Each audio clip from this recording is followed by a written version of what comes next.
The narrative spine of your business is what makes people trust and believe in you across all interactions, right? So what is the story, and how does it build trust? And you have to have that. And you have to have your big brain LLM know that intimately, so that it is looking at everything that's happening and make sure nothing violates that narrative spine. And if you do that, the AI is not going to screw up the trust of your company. Welcome back to the High Ticket Systems podcast. Everyone, please welcome the one and only Mr. Joseph Franklin McElroy. Joseph, how you doing today, my friend? Very well. How are you doing? Glad to be here. Yes, sir. Yes, sir. We are honored to have you on today, my friend. Let's see. For those of us that do not know the brand or the name just quite yet, can you please explain to us kind of what you do and who you serve at a high level? Well, my company is GalileoTech Media, and from there cascades a different sort of opportunities that I'm pursuing. But the main one I'm pursuing right now is a sovereign operational systems, which is an open source AI based operational system for marketing and lead gen, and then also into various automations to improve the efficiencies of a business. So it's a combination sort of a operational and marketing system that, because our background, Galileo's background, it was SEO, right? My background is technical and SEO. And then I got into a lot of marketing for real estate and for hospitality. So I have a particular expertise in that space. And so both of those cross over where operational becomes marketing and vice versa, right? They really have a very close relationship. So I'm doing this system to make that even more explicit, especially for small and medium-sized businesses. That sounds really interesting. For those of us that don't know what open source means, can you please explain to us what open source is? Well, back in the day, there used to be a thing called free software, but that was like free as in something you say, not free as in beer. But the evolution of it was they developed a lot of real licenses, commercial licenses that allowed for it to be both free and to be sold, in certain circumstances, in certain ways. So it was a hybrid approach to free software. And so I was early a proponent of open source, and it's maintained. A lot of the systems that we use today on the internet are open source. Like the major hosting platform is Linux, and that's an open source platform. And it was the original platform, for running servers on the internet. And then, WordPress is something everybody uses. That's an open source platform. So there's usually at the entry level and somewhat higher, they cost nothing, and then people develop both the smart services and additional service on top of this software to make money. And some of them have gotten huge investment into them now. One of the major automation platforms that people use right now is N8N, and I think they got $180 million investment. So open source is the real deal. Now, I got my first, independent, getting known for my technical abilities, is I built the first open source platform for doing business online. Totally open source. Nobody thought you could do that. They were using commercial platforms on top of some open source infrastructure, but I did it completely with open source.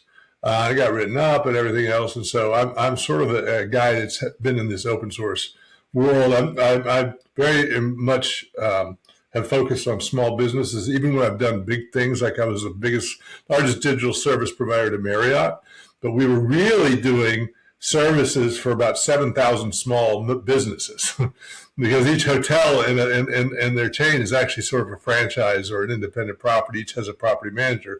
So I know how to scale small businesses to accomplish some big things. And I'm interested now that AI has come into the picture to help small businesses use AI to their benefit, to increase their ability to operate and their ability to get outreach. I'm concerned that SaaS as a model has become can be corrupted into being sort of a rent-taking model. And since I was at the beginning of SaaS, I don't like seeing that. And so I view this as an open source approach to doing that. And also that, there's now a lot of local models for AI. In fact, there was a new release for the Ollama by Google called Gemma 4 that takes its abilities as a local LLM that can be on your local server to work on a consumer grade hardware and do high performance AI work, reasoning. So I envision a world where all small businesses have their own LLM, protecting their own proprietary data, their marketing, their marketing techniques, their lead gen techniques, everything, keep what's proprietary to them in their own ecosystem, and then they can reach out into the world for additional smarts, additional integrations, things like that. That's the vision I see both on the marketing and operational side. Gotcha. Thank you for the context on open source. Let's see. How would you integrate utilizing open source for, utilizing LLMs and open source to help businesses grow via lead gen and even from an operational standpoint? I guess, how would that look? Well, there's actually a million ways to do it. I'll tell you some of the ones I'm doing right now. Yeah. So, part of the work of doing SEO and AEO, search engine optimization and answer engine optimization, is this content. It still is content, right? And you got to be putting up content. You got to be putting it up in certain structures with certain schema and technical underpinnings. A lot of businesses don't know how to do that, and even if they do, they just basically put in some standard plugins, but they don't really understand them. They don't configure them right? So with AI, you could have your content. One, you could actually conceivably generate content. I've created a content production engine that's pretty good. And I seed it through things with emotions in certain ways to make it sound more human, and then it goes through a layer of imbuing it with all the technical structural things that you need to do in content to make it a good citizen of this ecosystem online that gets you visibility and authority. So having that produced automatically, you can work with, say, one of the really smart AIs once a month, generate a content plan, right? Then you leave it in a spreadsheet, and then you have the automation go there every day, pick up what's supposed to be published today, create it, put it in. You can have it either automatically publish it or have it send an email to you for you to look at it and approve it, right? It's approved, and when it's up there, it's got everything perfect in terms of what you need technically, and and structure wise, and interlinking with other content on your site, and everything that's supposed to happen is done. You don't have to think about it, right? And then it can automatically also promote it. It can also push it out through, let various social media know, or it could go through your social pilot, or it could work through an API to work with whatever systems that you're scheduling and put it in there to be scheduled. It can actually embed it in a newsletter. The newsletter can be optimized. Also the AI could be an automatic process that happens every week. I'm doing one for a magazine right now where it's picking up events and scraping for events all over the place. We're bringing Lotus articles, bringing in some news, making a newsletter, bringing in advertisers, and doing it all so it just does it automatically every Monday. And you don't even have to think about it, right? Having the AI creating the hooks, right? That get people to read it, and based upon, you have certain structured data that you can provide to an LLM, so it knows where you are and what you're talking about, and it does a really good job at hooks. I'm particularly interested in that because I did a lot of work with headlines for Marriott, and then I had my own little commercial motel space, and I worked with something called memorable experiences, and I learned how to put emotional words into the headlines of things and get a higher click-through rate. So now I can have AI do that. No, you definitely can. I actually utilize a similar process internally as well, where I have AI draft up, not draft up. I have AI create a fully written blog post that's optimized for AI, SEO, or GEO. It uploads it to my website every morning at 8 a.m., PST. Every Monday, it sends out a weekly newsletter on one of the blogs that was just written, whatever AI feel like whatever AI feels like it was the best blog for that week, Mhm. it uploads that every Monday. It's pretty interesting how Huh. how much it can actually do, and I don't think people understand its full capacity. Oh, I mean, I you, personally don't know its full capacity, you know. oh, no, I agree. I mean, you imagine now you put this into, say, a motel, a hotel, right? Not only is the newsletter going out online, it can be automatically printed and put into every room, right? It can actually, the staff arrives in the morning and there's a stack of printed newsletters that can serve as what's going on this week and some interesting things to read, and and you put a little magazine. You can start everything online to reality becomes something that's totally possible with AI, That's right? awesome. Yeah. I feel like the only limitation, in my opinion, is the imagination behind the user, Hmm. especially especially with API keys and open source, and the fact that we can utilize Claude Code now. Yeah. We can just connect so many different softwares without utilizing N8N. I still utilize N8N, but I also utilize Claude Code and Railway and other, Yeah. um, I Well, guess, softwares to connect everything. But well, everything is going to become agent. Everything's. You look at every software, everything out there now. They're all have agents now embedded in them, right? It's going to become this world of all these specialized agents, that are organized by a smart brain agent. But and there's going to be a lot of agents you don't have to create anymore, right? It's going to be crazy. Yeah. like like the master agent and then the sub agents from the master agent. Yeah. Well, there's going to be agents that you need to have that you develop that pull from your proprietary information, right? And inform whatever's going on so that it meets your brand. And you have, you really now need, it's really important now to have a narrative spine, all right? Because the narrative spine of your business is what makes people trust and believe in you across all interactions, right? So, what is the story, and how does it build trust? And you have to have that, and you have to have your big brain LLM know that intimately, so that it was looking at everything that's happening and make sure nothing violates that narrative spine. And if you do that, the AI is not going to screw up the trust of your company. Yeah, I think that's something really important is ensuring that the AI agent understands your brand, your voice, how you write, how you speak. Because if it sounds like AI, it's not going to go No, over. yeah, It's not yeah, gonna turn out. So you really have to train these models. You really have to train these agents to your liking. And I think that's kind of where people, I guess, stumble and fumble is because they try it, once, maybe even 10 times. It's like, it's not working. It doesn't sound like me, blah, blah, blah. It's like, dude, it took me months to train yeah. like my AI assistant or AI agents to talk like me, know my business, etc. It just takes time. It's Yeah. doable. It just takes time. It takes time, and that's the interesting thing about investing into the AIs.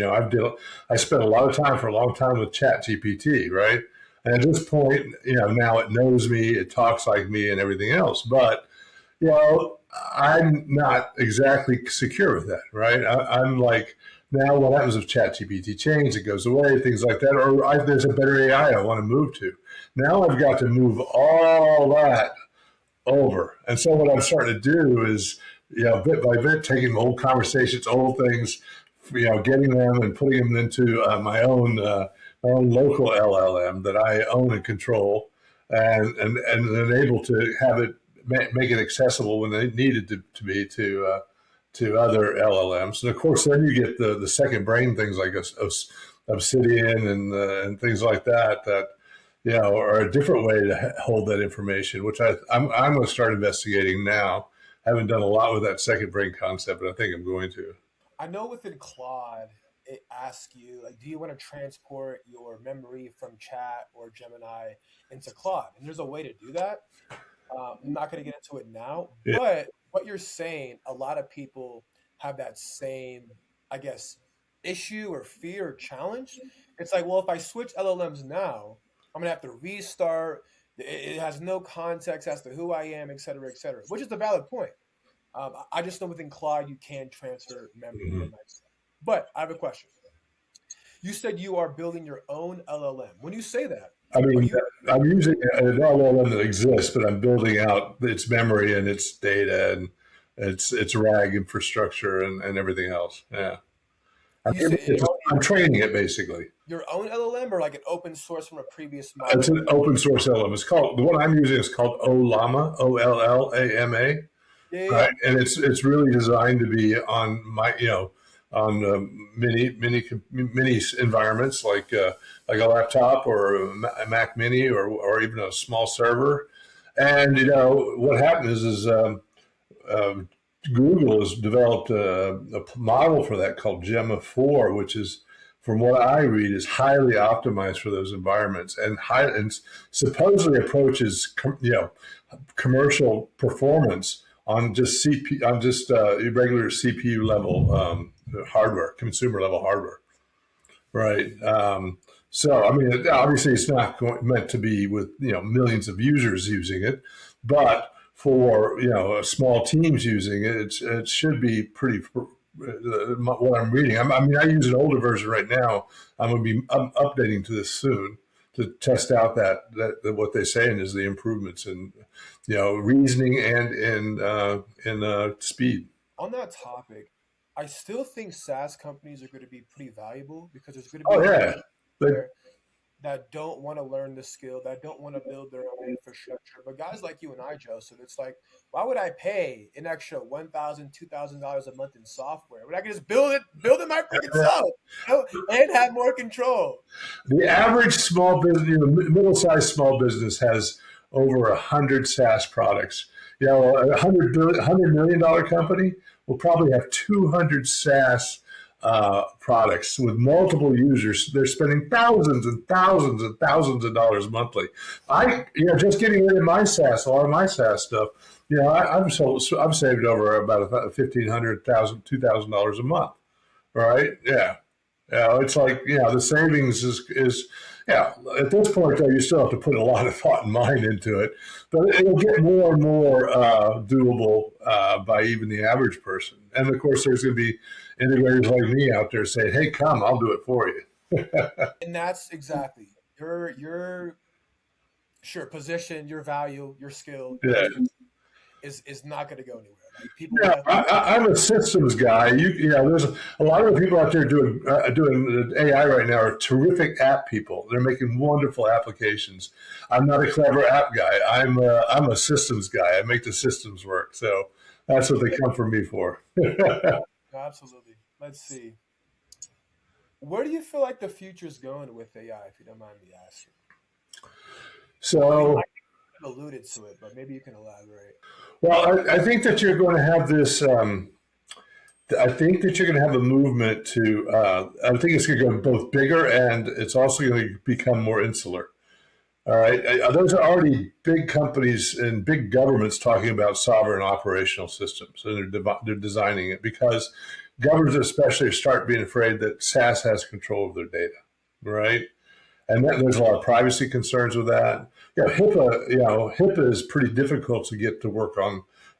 Companies with HIPAA compliance have a little bit of a difficult time, working with AI and opening up their skirts too. So there's going to be, I think, a lot of movement to these localized AIs, right, to hold the smarts and hold the precious data and the things that they don't want the world to see. Hotel chains would never use programmatic advertising for years because the ones providing the programmatic wanted to have access to their servers and their data, and they protect that data like it's gold, and it is gold, right? So there's going to be a lot of this where there's going to be nodes in every office, right? Yeah, that are doing AI and having brains and things like that, or every server farmer or their co-location facilities because they're going to protect it. And maybe somebody smart will figure out a way to do that on a scale, and it'll be out there. But still, then there's going to be this drive to create the fastest, best, giantest AI. There's gonna have to be a come to Jesus moment of like, have we protected it enough, right? Because there's too many things coming out where the AIs are not behaving as predicted, and while they're not, I do not think that there's any sentience there. I think that they just follow logic and directives, and that there's a lot of times that the way a directive is given it becomes not completely understandable because it's compromised by other directives. And that and the minute that happens, the AI has a hole, right? So and you know what? A lot of times now directives are coming from multiple places, right? And so that's going to create all these holes. And how are we going to, how is there going to be a layer that says, listen, these are fundamental, you can't violate these? They haven't done that. They haven't done that because they've relied upon prompts and other things, but there needs to be a more stringent layer that just says, hey, you're not going to try to blackmail people. I mean, did you see that recently? There was instances where somebody denied AI access to something, and they did research and found stuff on him and tried to blackmail him, even though he'd been directed not to. But there was loopholes, and then there's been other cases of that, right? So it's like, it's funny, but it also, it won't be funny when it happens to you, right? Right. Right. Yeah. On that topic, though, of AI kind of doing its own thing, I know within Claude, you can create a file called .Claude.MD, I think. It sits at the very top of your file. So essentially, whenever Claude is spitting out output, whatever the frick the output is, it does not matter. It always reads the .Claude.MD file. Right. Those are the hard rules that you're referring to. Like, never do this or never do that. You create them, right? You create them. Humans create this, right? So you can make a mistake easy. Anybody could, right? So that I always make mistakes. In terms of that ultimate, things that they just cannot do ever. You don't want to rely on every person in the public knowing how to make one of those files work. You need to have something in the systems itself that, hey, this is bottom line. This can never be violated, right? And I think the LLM companies should have that as like a mandatory rule for yeah. Oh yeah. I think they should. But getting back to what you said about models, and sometimes the chat or the output doesn't follow instructions all the way. So what I've learned is that, yes, the prompts, the rules to the output definitely need to be clear, constructive, and orderly. Mm-hmm.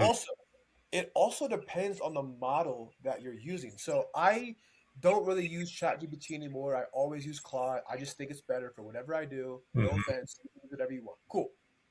For Claude specifically, there are 3 different models. There's Opus, there's Sonnet, and then like Haiku or something. Yeah. I don't know how to pronounce it. Okay. They all serve different functions better. Opus is really good at taking your instructions and then being creative and making your own fucking output, right? It's like, dude, right. I don't want that. Sonnet follows instructions perfectly.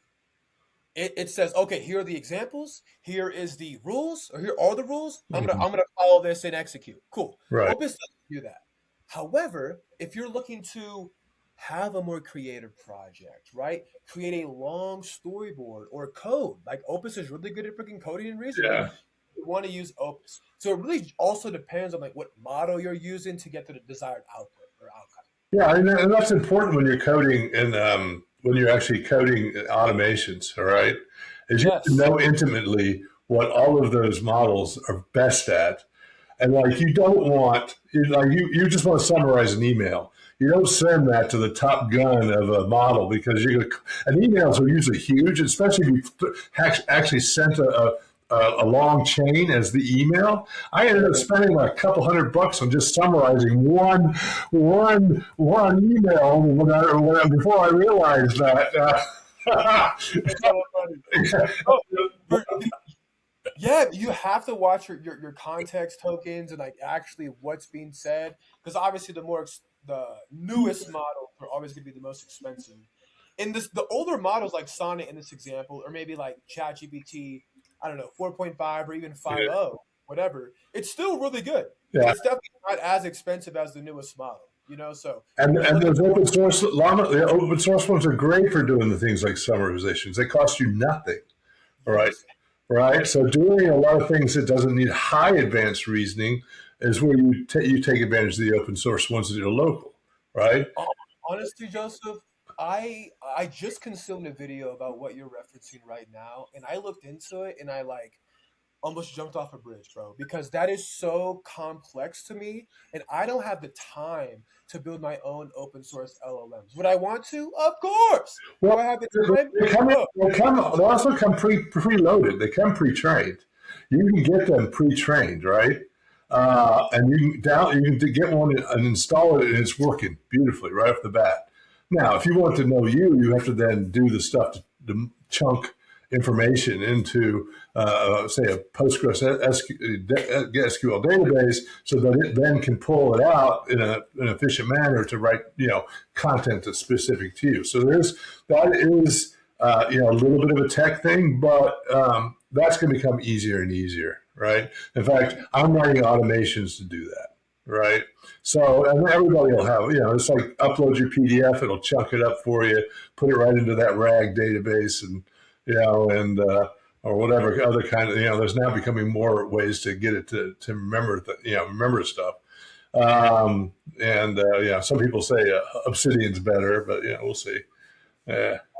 Two questions. One, what's Obsidian? Second question is, are you using N8N for Ollama and building your own LLM? Yeah, I'm using N8N, all right, as the workflow level, right? So I'm using workflow level there.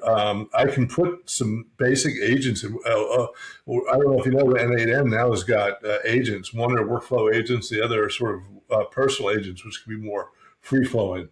Make decisions on its own. Yeah, so I'm just now starting to play with those. I'm watching, OpenClaw and and some other things to see which one I'll eventually put in.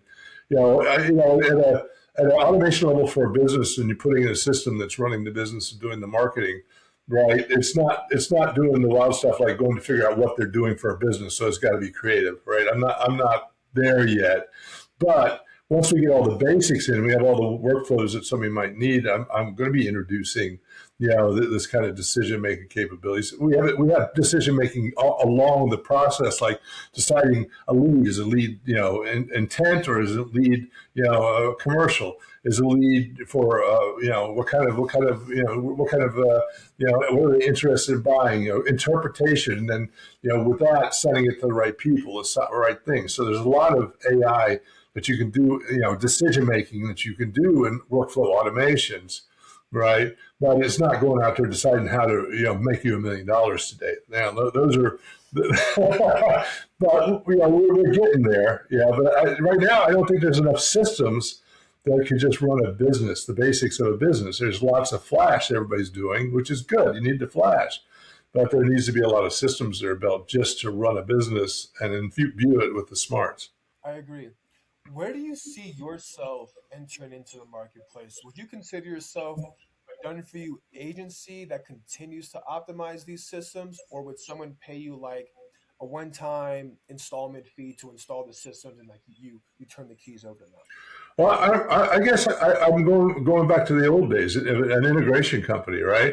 Right. You put in a server, and you have the software running in there, and then it runs the business, and then you do smarts in there, and then you can connect it to the rest of the world. So, so essentially, as a developer, I will eventually have prepackaged solutions for different things, and I'm focusing on, right now, media and hospitality. So websites are trying to make money from content and media plays, and then hospitality industry, wants to build their business, and do things, smart with that. And then founders, I've done a lot with founders, so single operators that or duos that are building up, their businesses. So essentially, either building it. Some businesses will build their own servers internally. Now, what I do is I have set up a dedicated server, and I create VPSs for clients, and then build it on their VPS. I build a whole infrastructure, right? And it's pretty flat now, but and I give them, like, for the media companies, I give them the ability to send out 1 million emails a month for $100, right? Yeah. Okay, but I have to question this because I utilize email for outbound systems on behalf Uh-huh. of clients. So when you say 1 million emails per month for $100, is that one domain you're sending all the emails from? Yeah, you can do that. You got to build up a very you got to build up a very trusted list. That's using Amazon SES, right?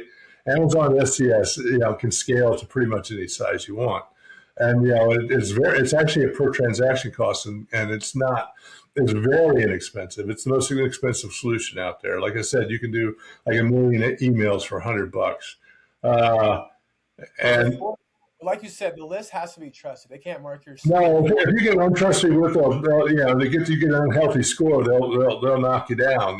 They won't. So you can't just doing blasting out there, getting a lead list and blasting again. So what I do is I set up two different CRMs. I have one that uses that's going to be build the audience layer, right? The audience layer is just going to your audience, and you know they're their audience, and you built them up preciously over time, right? And that's why it's for media property because it's a trusted audience. Then I have another system that's for like getting leads, sending out in different ways. You can set up different domains to do the emails if you want to. However, whatever, there's multiple processes to do that where you sometimes have to burn through domains. I know all about I know all about Yeah, yeah. that. Let's see, my friend. You were doing SEO for. I guess technically you might still do SEO for online. Yeah, I do. I've made it more mechanized now. So, SEO and AEO, through I can do either the whole system. I can do just the parts that do, say, content providing. I can stick an NAN in anywhere. I can give them their own instance off of my servers, have it do the automations for them to, format their content, go through the content, find underperforming, pages and rewrite them, right? And different things. So you can do a lot of what you need to do for AEO and SEO automated. I mean, there's going to be some external things I would get to, link building and stuff like that. But there's also some good programs out there for that. For sure. Yeah. Yeah, I'm starting to utilize AEO or Geo for my blogs, and I haven't. Well, I shouldn't say I haven't seen the results yet. I mean, if you look up my company name in LLM, it'll show you. Yeah. I haven't generated traffic from Yeah. it, but we'll see. We'll see. It'll take some time. Well, here's the thing I'm experimenting with, and this is very technical, but how they take that content to put into the RAG, right, and make it, and keep track of it, or put it in anything. Basically, they convert the content into numbers, right? An array of numbers, all right? It's a vector.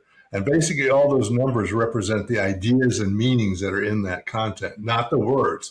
So when, AI searches, it's not searching for words, it's searching for meaning, right?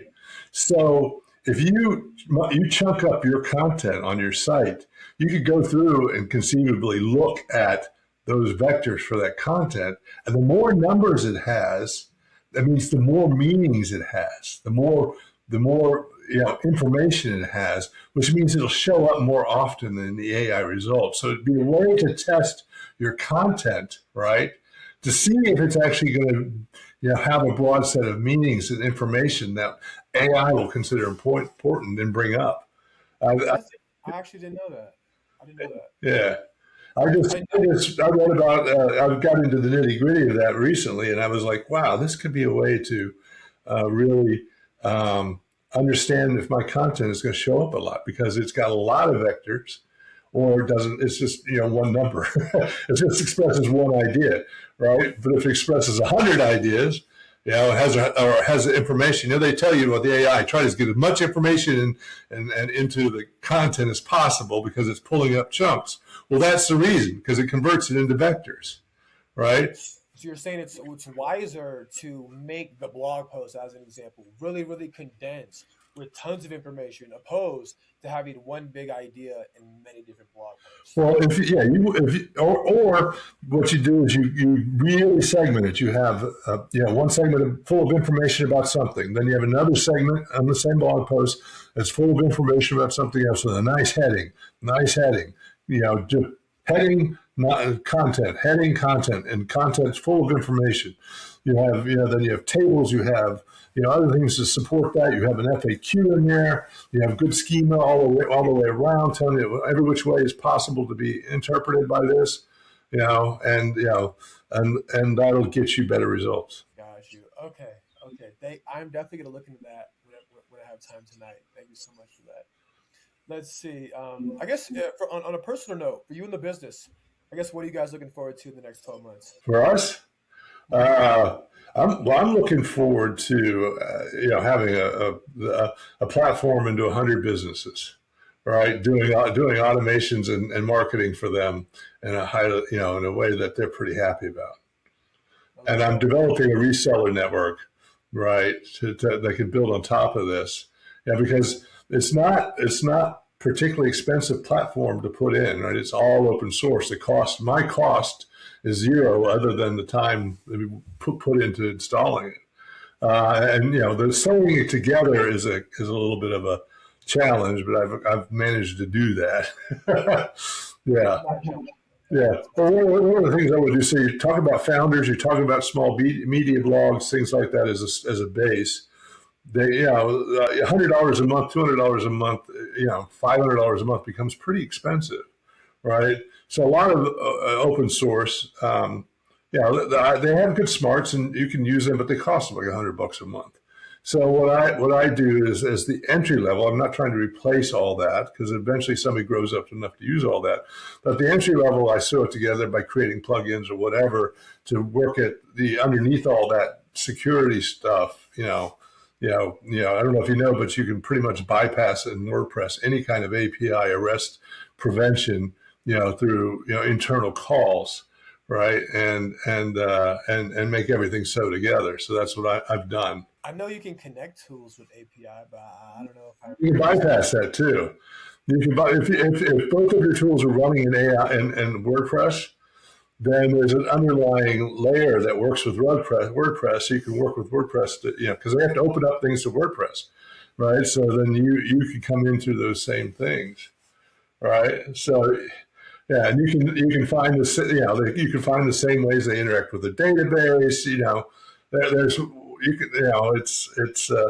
It's a way to do it. Now the problem is every time they upgrade and they change stuff, it could just destroy your plugin. But now we have AI code writers. You put it into the code writer and say, just update this for the current release.